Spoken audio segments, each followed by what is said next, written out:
Cewek ini jenius banget buat cari uang. Dia sengaja ikut ujian di Australia buat bisa dapat jawaban dan dikirim ke siswa di Thailand buat dapat uang yang banyak banget dari siswa Thailand itu. Jadi pas ujian dimulai di Australia, dia cuma butuh 15 menit buat nyelesain semua soal. Nggak cuma itu, dia langsung hafalin jawabannya satu-satu. Triknya makin edan pas dia pura-pura muntah biar bisa ke toilet. Di sana dia ambil HP-nya yang udah disimpan sebelumnya, terus ngetik semua jawaban dan ngirimnya ke temannya di Thailand. Kenapa Thailand? Karena ujian dengan soal yang sama bakal dimulai 1 jam lagi di sana. Sesuai anjuran si cewek, temennya yang di Thailand ngubah jawabannya jadi barcode. Garis-garis tipis itu kode jawaban A, yang tebal itu B, dan seterusnya. Barcode itu akhirnya ditempel di pensil-pensil yang dikasih ke siswa lain di Thailand. Brilian sih, tapi jangan sampai kepikiran buat nyontek kayak gini ya guys. Ada permainan hidup dan mati di mana para pemain harus lompatin kaca di depan mereka. Tapi masalahnya nggak semua kaca kuat, ada juga yang rapuh. Pemain pertama, Zong, jatuh karena salah. Pemain kedua, nyusul apes. Pemain ketiga mikir nggak bakal selamat kalau terus ikutin pola yang sama. Jadi dia nekat lari sekalian. Gagal juga, tapi dia kasih petunjuk lebih banyak buat pemain lain. Tapi masalahnya pemain keempat malah lupa urutan kacanya dan cuma bisa tanya ke pemain kelima.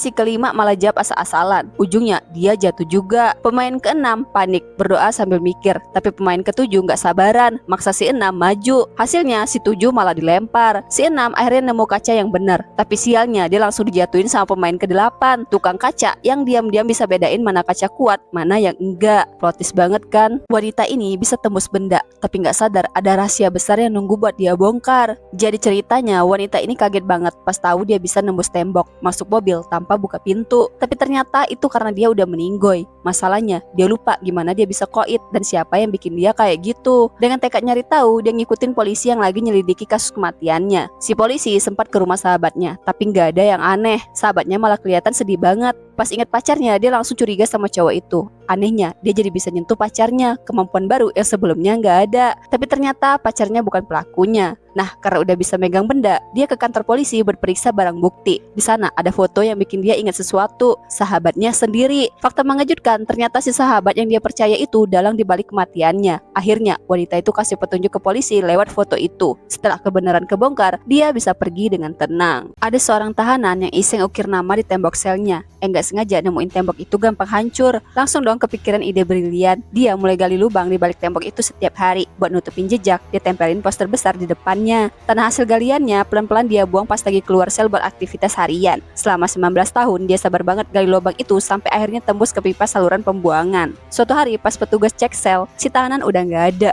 Kepala sipir ngamuk sampai interogasi sahabat si tahanan. Tapi ternyata temannya juga nggak tahu. Saking emosi, si sipir ngelempar batu kecil, nggak sengaja kena poster yang nutupin lubang. Pas poster itu dibuka, ketahuan dong lubang besar menuju pipa. Tahanan itu ternyata udah kabur jauh sambil bawa duit curian plus bukti kejahatan si kepala sipir. Nggak cuma marah, kepala sipir jadi ketakutan juga. Wah, luar biasa banget ya. 19 tahun perencanaan berbuah pelarian yang epik banget. Di pinggir pantai yang lagi adem ayem, tiba-tiba semua orang heboh karena muncul raksasa. Tapi sayangnya kondisinya udah nggak bernyawa. Raksasa beneran guys, dan nggak ada yang tahu gimana ceritanya dia bisa sampai di situ. Awalnya orang-orang takut, tapi lama-lama penasaran dan malah bikin tubuhnya jadi tempat wisata. Ada yang perosotan, duduk santai main HP, bahkan tubuhnya dicoret-coret. Sampai akhirnya tubuh raksasa itu bau banget. Orang-orang kabur, burung-burung yang ambil alih dan dagingnya habis dimakan sampai tinggal tulang. Nggak cukup di situ, potongan tulangnya diambil buat pajangan. Ada yang buat hiasan rumah, ada yang taruh depan toko, kayak jadi kenang-kenangan gitu. Raksasa segede itu aja nggak luput dari ulah manusia.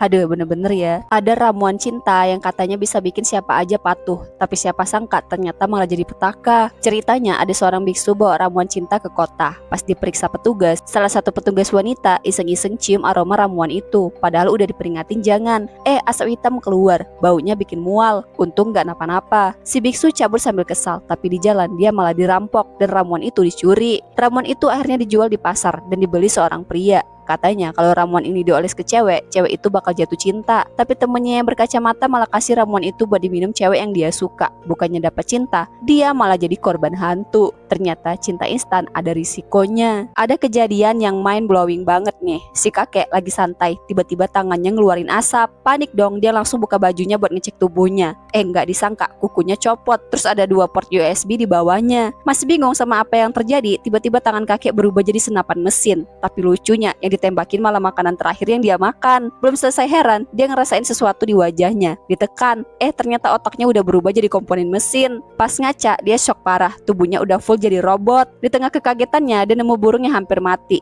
Dia spontan nyentuh burung itu, dan ajaibnya burung itu sembuh. Buat ngecek kemampuannya, dia ke rumah sakit. Dia lihat bocil yang sakit parah, lalu dia sentuh wajahnya. Dalam sekejap, penyakit bocil itu hilang total, guys. Walau udah berubah jadi robot, si kakek malah jadi pahlawan buat banyak orang. Keren banget kan? Ini seram banget. Ada lomba tarik tambang, tapi taruhannya nyawa. Jadi di ketinggian 1 kilometer, dua tim saling tarik tambang di atas platform. Tembakan pistol jadi tanda mulai. Salah satu tim yang kayak preman kuat banget, langsung narik lawan yang lebih lemah ke tepi platform. Naas saat tim lemah hampir jatuh, talinya malah putus dan mereka berakhir tragis. Tapi kemudian muncul tim lawan yang gak kelihatan meyakinkan, dipimpin pria cerdik ini. Tim ini terdiri dari orang tua dan wanita. Strategi mereka nyandar di bawah selangkangan rekan di belakang. Meski kelihatan aneh, cara ini efektif banget. Ketika tim preman lengah, pria cerdik ini kasih komando buat narik tali sekuat tenaga. Tarikan mendadak itu bikin tim preman oleng. Tapi pas mereka hampir menang, tim preman balikin keadaan karena adrenalin bikin mereka tambah kuat. Lalu strategi terakhir dipakai, maju 3 langkah buat ngagetin lawan. Tim preman kehilangan pijakan, langsung tim pria ini tarik mundur dan tim preman pun jatuh.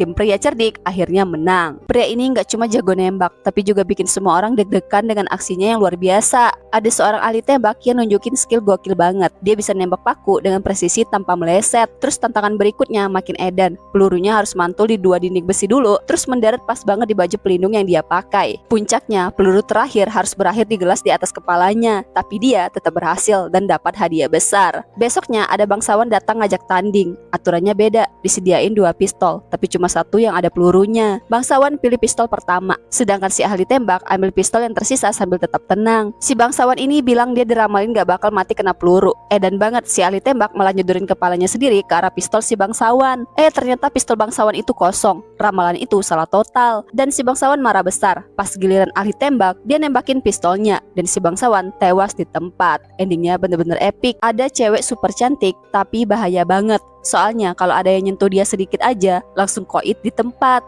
Dia malah suka sama cowok ganteng yang gak lain temennya sendiri. Suatu hari si cewek tiba-tiba rangkul cowok itu pas lagi berdua di tempat sepi. Cowoknya bingung berat antara lanjut atau mundur. Pas ceweknya makin dekat, lehernya tiba-tiba kelihatan berubah jadi hijau. Tanda racunnya makin aktif. Tapi anehnya si cowok diam aja meskipun tahu resikonya. Cuma si cewek gak tega nyakitin cowok yang dia cinta ini. Dia nangis ngerasain pedihnya punya kekuatan racun yang bikin gak bisa nyentuh orang yang dia sayang. Lalu si cowok ngelawan musuh nih. Awalnya menang gampang, tapi ternyata musuhnya bangkit lagi. Endingnya musuh itu malah cium si cewek buat bundir karena ngerasa kalah sama si cowok. Tragisnya mereka berdua pun akhirnya tewas bareng. Di sebuah sekolah muncul makhluk kuning berbentuk gurita yang ngaku udah ngehancurin sebagian bulan sampai jadi sabit permanen. Lebih edannya lagi, dia bilang bakal ngehancurin bumi dalam setahun. Tapi dia ngasih kesempatan buat para muridnya buat ngehentiin dia. Hadiahnya 10 miliar yen alias lebih dari 1 triliun rupiah. Pemerintah pun ngasih senjata khusus yang coba mempan buat si makhluk aneh itu. Meskipun dia super cepat, bakal lebih cepat dari suara, para murid nggak nyerah.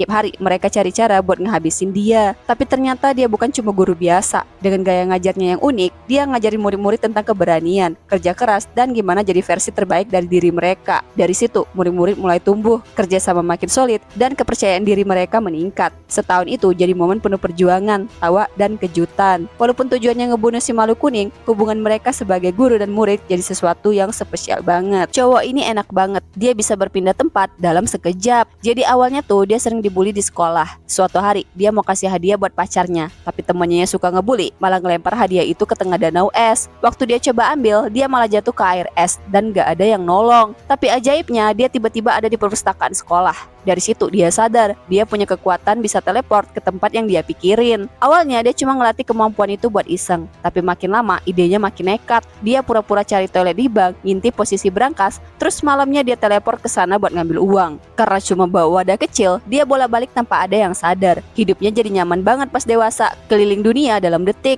Uang tinggal teleport. Nah pas reunian dia ketemu temen yang dulu suka ngebully. Pengen balas dendam nih, dia teleport temennya ke dalam berangkas bank, terus tinggalin dia di sana sambil bingung gak bisa keluar. Karma bisa jadi ketika geng kapak kena batunya. Jadi awalnya tempat ini kelihatan adem ayem. Warganya pada sibuk jualan kain, sembako, sampai nyukur rambut. Tapi ada satu sosok yang bikin semuanya tunduk, ibu pemilik tempat ini. Orang-orang gak ada yang berani macem-macem sama dia. Sampai akhirnya muncul 2 cowok yang ngaku anggota geng kapak, geng paling ditakuti ditakuti. Tapi warga sini malah nyantai, nggak ada yang takut. Begitu si ibu tahu ada keributan, salah satu cowok itu langsung kena tampol keras. Nggak terima, salah satu dari mereka nekat lempar petasan buat manggil geng kapak. Tapi petasan itu malah nyasar ke kepala petinggi geng kapak beneran. Ini bikin pasukan geng kapak akhirnya beneran datang buat balas dendam. Yang bikin kaget, warga biasa di sini ternyata jago kungfu kelas tinggi. Geng kapak yang katanya paling seram malah dihajar habis-habisan sama mereka, sampai nggak ada yang bisa bangun lagi. Plot twistnya, si ibu yang kelihatan galak itu nggak ada apa-apanya dibanding jurus kungfu warga. Pria ini pemimpin perang yang tak bisa apa-apa, tapi disegani.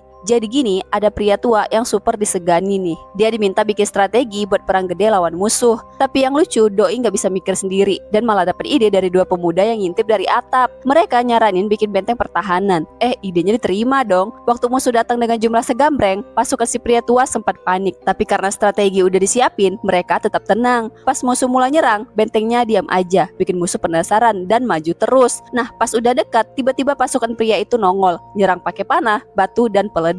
Chaos banget. Akhirnya perang jarak dekat gak terelakkan. Pasukan si pria tua berhasil pojokin musuh. Bahkan salah satu prajuritnya ngejatuhin panglima perang lawan. Musuh langsung mundur dan si pria tua keluar sebagai pemenang. Tapi jelas kemenangan ini gak bakal ada tanpa dua pemuda di atap itu. Ada seorang pria yang diadili di neraka karena dituduh membunuh. Dia ketakutan banget digejeritan orang yang disiksa di sana. Dia malah bikin masalah lagi dengan berusaha menarik seseorang dan bikin penjaga neraka marah besar. Pria ini didakwa karena ninggalin temennya yang sama-sama pemadam kebakaran di reruntuhan bangunan sampai temennya itu tewas. Dia cuma bisa tunduk karena memang itu yang dia lakuin. Tapi ada pengacara akhirat yang bantu dia, suruh cerita kronologi kejadiannya. Ternyata dia ninggalin temennya karena harus nyelamatin lebih banyak orang atas perintah temennya itu. Bahkan dia masih coba masuk lagi buat nyelamatin temennya meskipun udah telat. Berkat alasan itu, akhirnya penjaga neraka mutusin kalau dia nggak bersalah dan lolos dari neraka pembunuhan ini. Seorang tentara Amerika ditangkap para samurai setelah kalah perang, tapi nasibnya berubah total di desa musuh. Ada seorang pria Amerika yang disuruh buat latih para petani Jepang jadi tentara kekaisaran. Baru aja mulai latihan pakai senjata modern, mereka malah langsung dilempar ke medan perang lawan pasukan samurai. Dan jelas para samurai yang jago banget main pedang itu bikin timnya luluh lantak. Pria Amerika ini sempat ngalahin salah satu petinggi samurai, tapi dia malah ditangkap. Uniknya, bukannya diperlakukan kayak musuh, dia malah dikenalin sama istri dan anak dari samurai yang udah dia bunuh.